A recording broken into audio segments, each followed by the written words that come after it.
We continue our reading of Lest We Forget, a daily devotional by author George R. Knight. Today's reading, March 5, Bates Spreads the Sabbath, Part 2. Be ready always to give an answer to every man that asketh you a reason of the hope that is in you. 1 Peter 3:15. To put it mildly, Joseph Bates was an enthusiastic witness for his newfound understanding of the seventh-day Sabbath. In 1854, for example, young Stephen N. Haskell, a first-day Adventist preacher, met that whirlwind of energy, conviction, and enthusiasm. The 21-year-old Haskell had been introduced to the seventh-day Sabbath, but was not totally convicted on the topic. Then someone directed Bates to Haskell's house. Haskell reports that Joseph spent 10 days with them, preaching every night as well as on Sabbath and Sunday.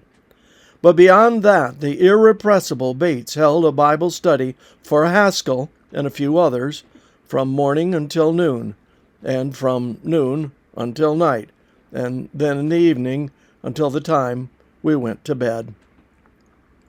He did that for 10 successive days, Haskell later reported, and I have been a Seventh-day Adventist ever since. He never once doubted the importance of the Sabbath thereafter. Bates had done it again.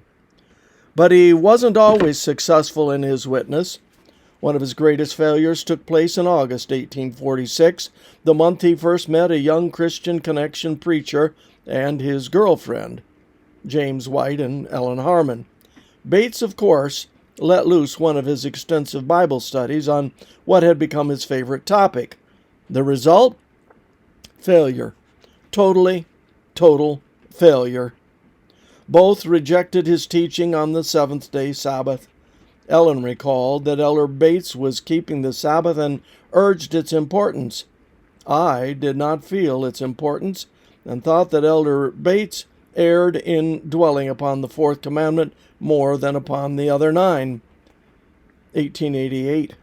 Life Sketches, page 236 and 237.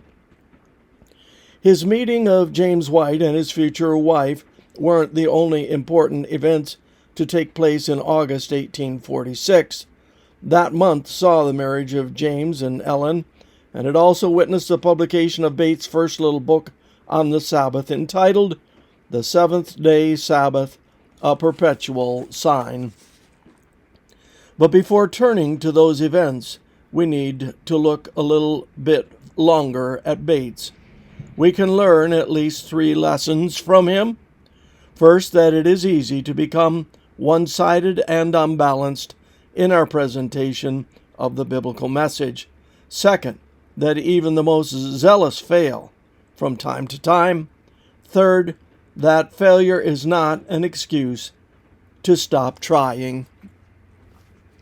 And this concludes our reading today of Lest We Forget.